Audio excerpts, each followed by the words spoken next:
Hi everybody, welcome back to part 2. Actually, after I was waiting for the first part of this video to process, I went back to look over the images again in regards to the pillars that were in front of St. John, the Divine Church, or Cathedral. The image that I was trying to figure out the figure was, that was Ezekiel, because it took me to that part in the book of Ezekiel where God commanded Ezekiel to lay on his side, and this is the pointing finger. I think this is the hand of God. I guess this depicts the hand of God. But that's all I wanted to say about that. But what I did want to say was I found it very strange that whoever did these pillars did the ones that depicted the Bible, that symbolizes the Bible and what they're trying to tell in these pillars. And then they do a flip-flop and do something that's not really biblical, but kind of the esoteric side of it. And to me, I think that why is the church? My question is, why is the church? And a lot of you probably already know this answer, and I know the answer. But when you think of it, of what is coming about in regards to the one world religion and all the one world government, and I don't know how all of this mysticism is being mixed in with the church, and really it shouldn't be at all. But anyway, that's just my thought on this. And my question is, why are these pillars there? They're at the Cathedral Church. I know this is a Catholic denomination, and I know that like the Vatican, for example, is really seeped in a lot of paganism. And if any one of you who are Catholic are listening to this, I would, seriously look at the direction that I'm going, within the Catholic Church in regards to the symbolisms that they're using, and actually the practices that are involved in the Catholic Church. I'm not trying to put anybody down, but I am trying to warn people as to not be deceived with what is happening within the churches, and with all this esoteric paganism that is going on right now. Like I say, it's all moving towards the Antichrist system, the one world religion, and I just want to give you a heads up on that, because I've also found something else in regards to this these sites in the St. John Divine Church, and plus some other things, related things also, that I find that is totally not Christian at all. And it's in regards to the upcoming holiday that is going on, and it's October time, so that means Halloween is coming up, and that certainly is not a Christian holiday, okay? If anyone ever thinks that it is, I've never done a video on Halloween before, but what I've studied about it and what I've read about it, there's nothing to do with Christianity, and that Halloween is a satanic, holiday or whatever. And And if any Christians that are involved in Halloween, I suggest that you flee from it as fast as you can because that is not of God and it's of the devil, Satan. But anyway, getting back to this, I think this is where I left off. This image here, this contained the tree of life, which is seen in the Kabbalah, and a lot of the Judaism is involved in this type of esoteric teachings, and this is satanic also. Uh, and that's why going back to my question was the creator of these pillars flip flops from the Bible prophecy to this esoteric thing. So yeah, that's what really concerned me a lot. And I can't tell much about the symbolism in this pillar, but like I said, the top here is the tree of life, and then the bottom here looks like some kind of a serpent, but it isn't. The head of it doesn't look like a serpent. I could be wrong, but I can't tell from this. It looks like a hand or something, like an arm's been stretched to make it look like a serpent. I don't know.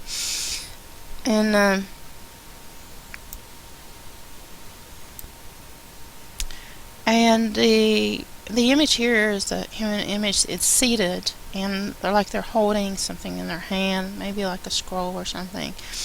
And I'm not really sure what that really means. But these are chains, link of chains, and this image here.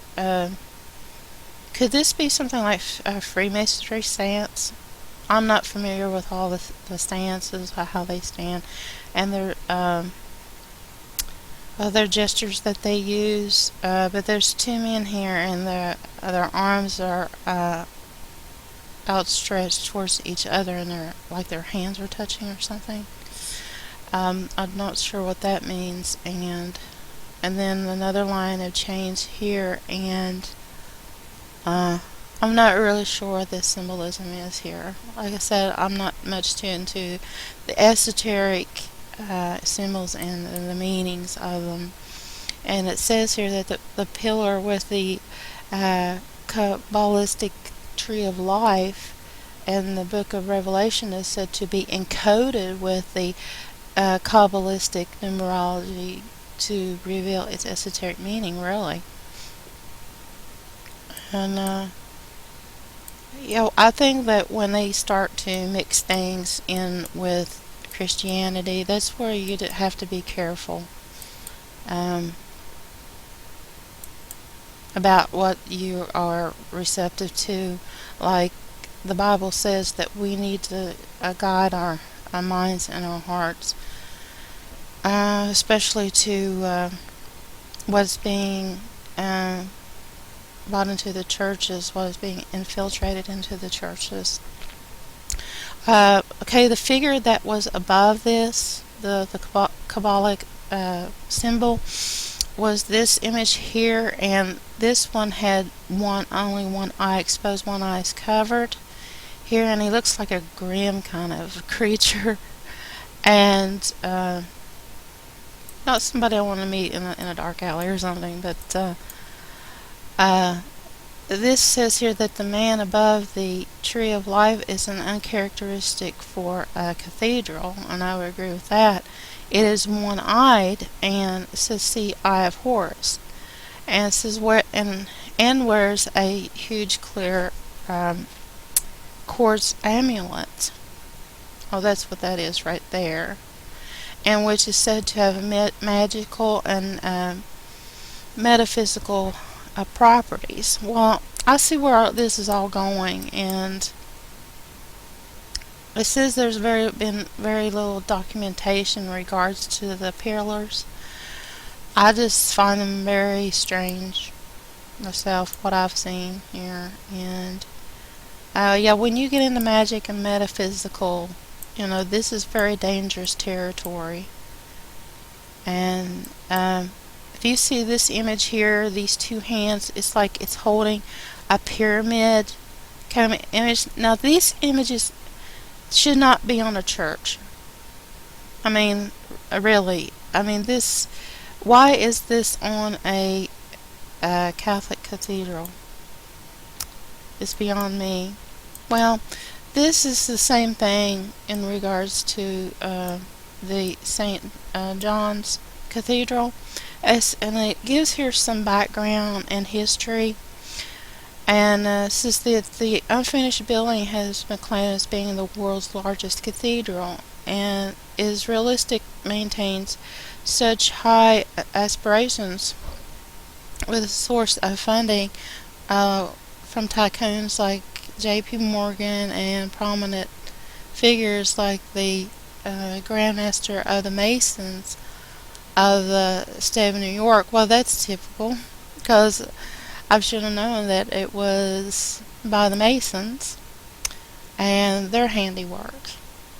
And so there's a book, so it's the Mason World, and there's the picture of the cathedral.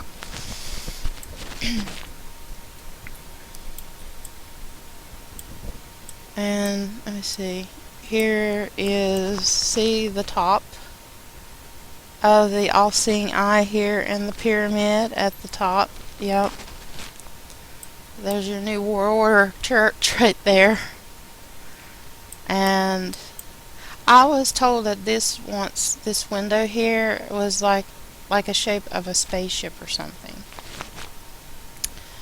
So it's just all too weird for me. And it gets into the Freemasonry and the occult. And the if you want to know more about secret societies, this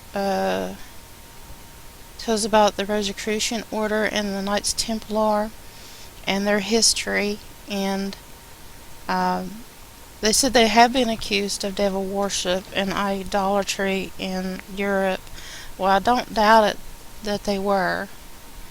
I read some about the Templars and the Rosicrucian, and there are a lot of esoteric groups. Okay, and I went through this before about the pillars, the Twin Tower collapsing and all. And see, this scene above was done by the destruction of the Twin Towers, and this was done in 1997, about 4 years before that. And there were other recognizable skyscrapers as the Chrysler Building and the Citigroup Center, which is very interesting.